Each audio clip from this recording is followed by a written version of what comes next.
Hey guys, thanks for watching Rick's Creations. And today I would like to share with you a simple but effective way to snowproof your simple GoPro gimbal and your drone, or unless it's already snowproofed.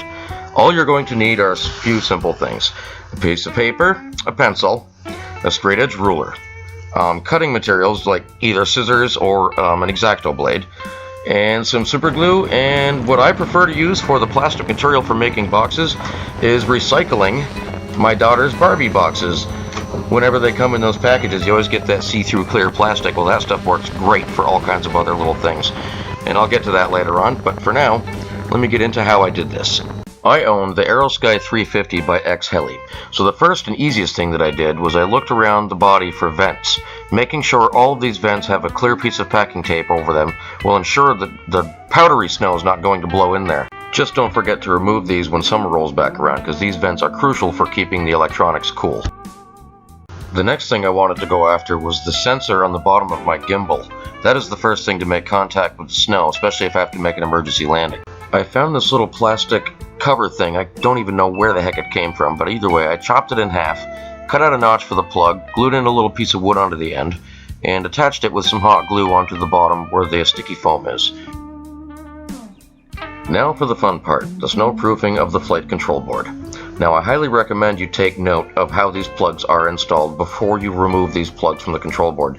That way you're going to make sure everything plugs back in the proper directions. Trust me, I know this firsthand.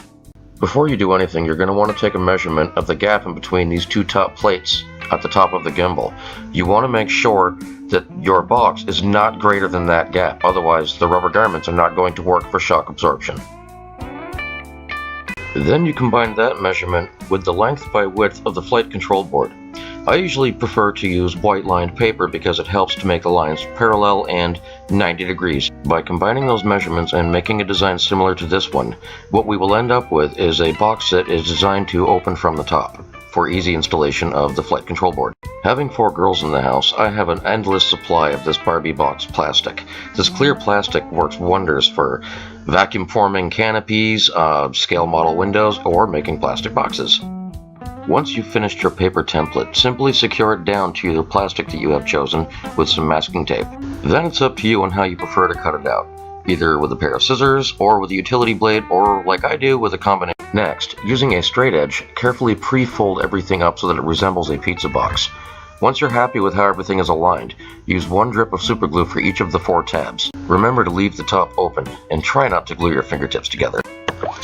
After assembling your box, place it over the top of the flight board so you can take note of the 4 nylon screws that hold the board down to the gimbal.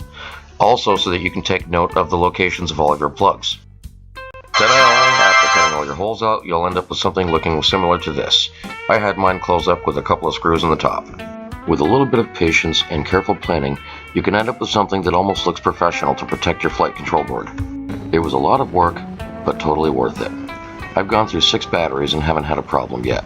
Now I can fly completely relaxed while it's a blizzard almost, minus the fact that severe wind, or if it's pouring rain, obviously I'm not going to be flying in those conditions, but other than that, now I can get shots like this, or this, without worrying about snow getting into my gear. Thank you for watching, and I hope this video was helpful for you. Don't forget to leave a like.